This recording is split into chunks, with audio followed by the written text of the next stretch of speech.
Part 1. The Morning Before Silence. The morning of May 24th, 2022, began like most others in the small town of Del Arroyo, Texas.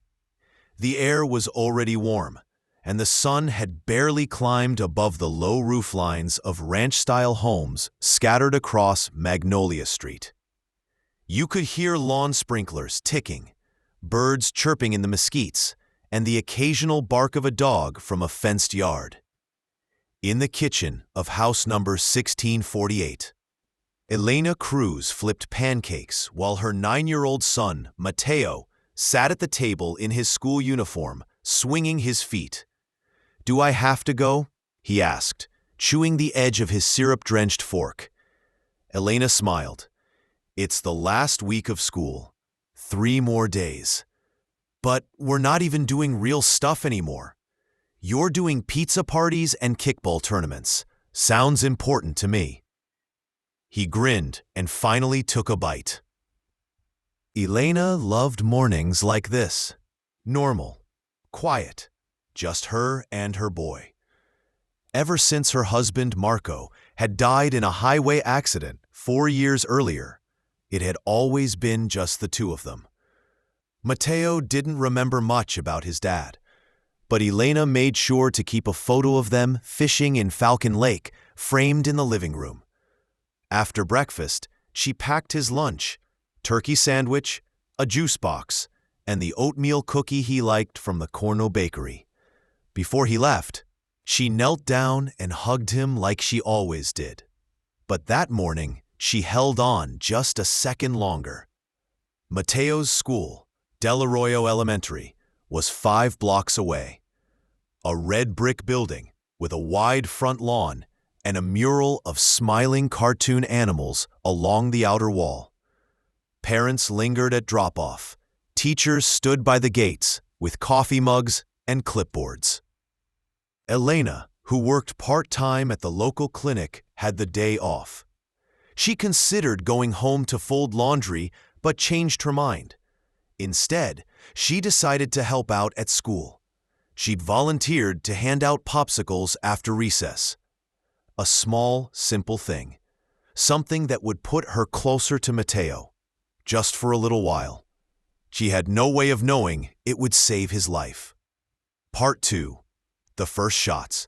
The popsicles had just been handed out. Elena stood beneath the awning outside the cafeteria, smiling as the kids streamed past with sticky hands and flushed faces.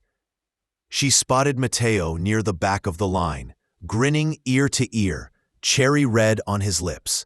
"Don't run," one of the teachers called. But of course they ran anyway. It was just past 11:25 a.m. The first shot was distant, a loud crack that echoed off the far side of the building, sharp, unnatural. Several children froze.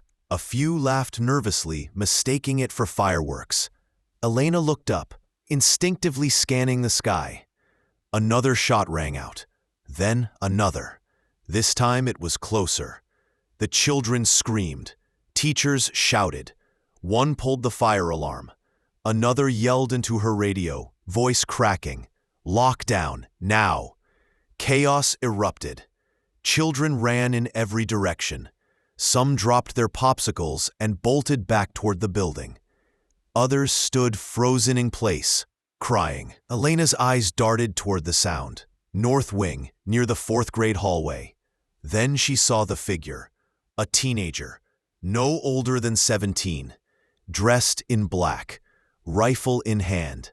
He walked calmly across the yard, stepping over a fallen teacher, his face blank, like nothing was happening, like this was normal. Time shattered. Elena ran. She found Mateo just outside the cafeteria doors, still clutching his half-melted popsicle, his face pale with confusion. "Mom?" She didn't answer. She grabbed his arm and pulled him inside, ducking into the nearest hallway as the echo of boots and gunfire grew louder. The hallway was chaos. Teachers yelling, children sobbing, doors slamming shut. "Here," she gasped, pulling him into an empty supply closet. She turned off the light. locked the door, dropped to the floor. Matteo was shaking. Elena, what's happening? She pulled him into her lap, wrapped her arms around him, pressed his head to her chest. You're okay, she whispered. You're okay, mi amor. I've got you. Gunfire cracked again, closer this time. A window shattered down the hall. Someone screamed. Elena didn't move, didn't breathe. She pressed her lips to her son's head and prayed, not with words, but with the quiet, desperate rhythm of a mother's heartbeat. Part 3. The door handle. The minutes stretched.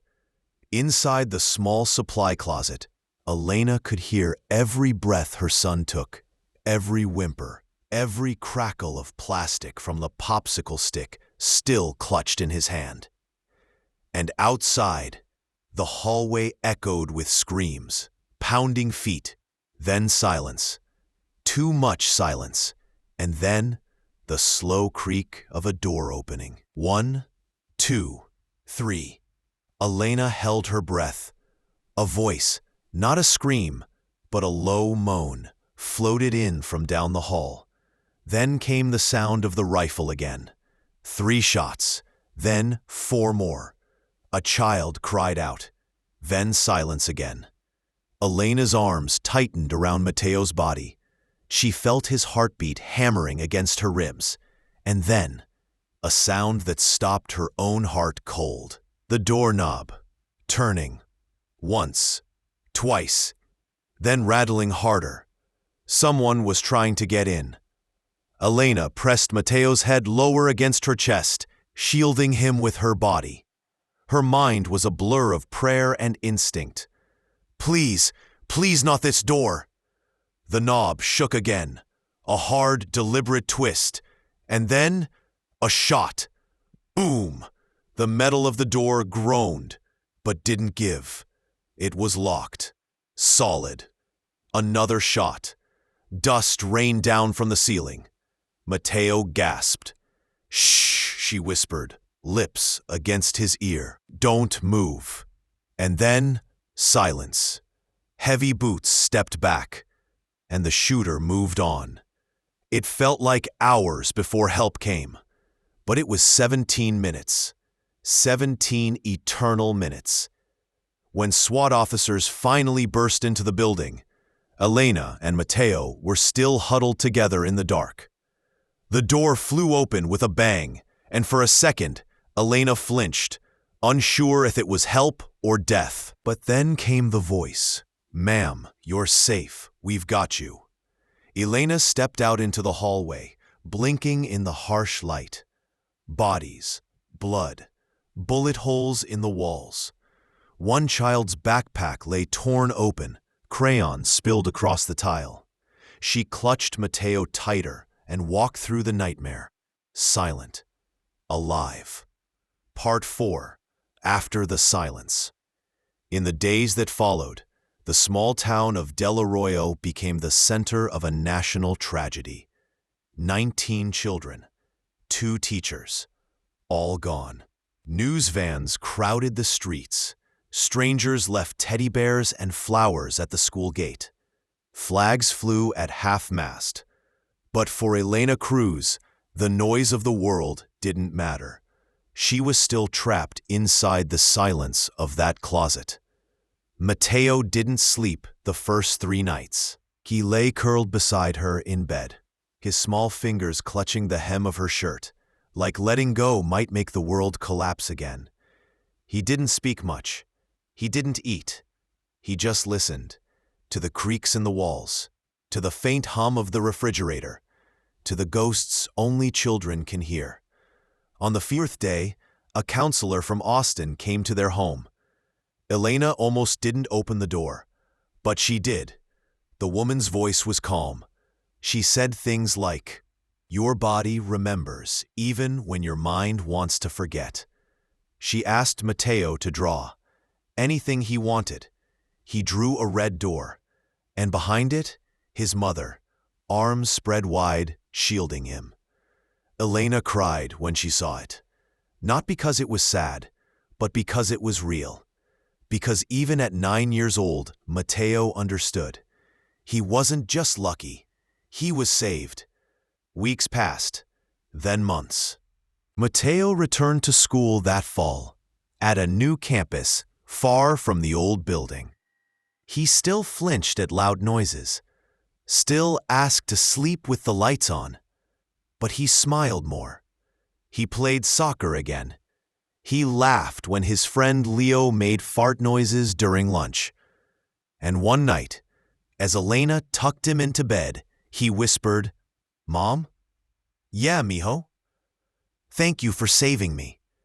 She didn't answer. She just kissed his forehead and whispered back, "Always." Part 5. Always. Elena Cruz doesn't talk much about that day now. Not because she's forgotten, but because some memories are etched so deeply they don't need retelling. The world remembers what happened in Del Arroyo. The headlines faded, the cameras moved on, but the pain didn't. It lingers in the quiet moments, in the way she walks Matteo to the bus and watches until it turns the corner, in the pause before every school bell, in every child's voice that calls out mom on a playground. She still works part-time at the clinic, still bakes Matteo's favorite oatmeal cookies on Fridays, still wears the bracelet he made her from rainbow beads that spells hero. But Elena doesn't call herself that. She says she was just a mother, in the right place, at the worst possible time, and she did what any mother would do. No hesitation, no plan, just love, pure and raw, turned into armor. There's a quote she keeps now, pinned above her kitchen sink. It's handwritten on an index card in Matteo's messy print. "You kept me safe, now I keep the light on." She reads it every morning and smiles, because sometimes survival doesn't look like a headline. It looks like making breakfast, walking your child to school, and living one quiet, beautiful day at a time. If this story moved you, let it live beyond this moment. Give it a like. Share your thoughts in the comments. Subscribe for more true stories of courage, sacrifice, and love that defies the unthinkable. Because in a world where too much is out of our control, love is still the one thing we can choose to give without fear.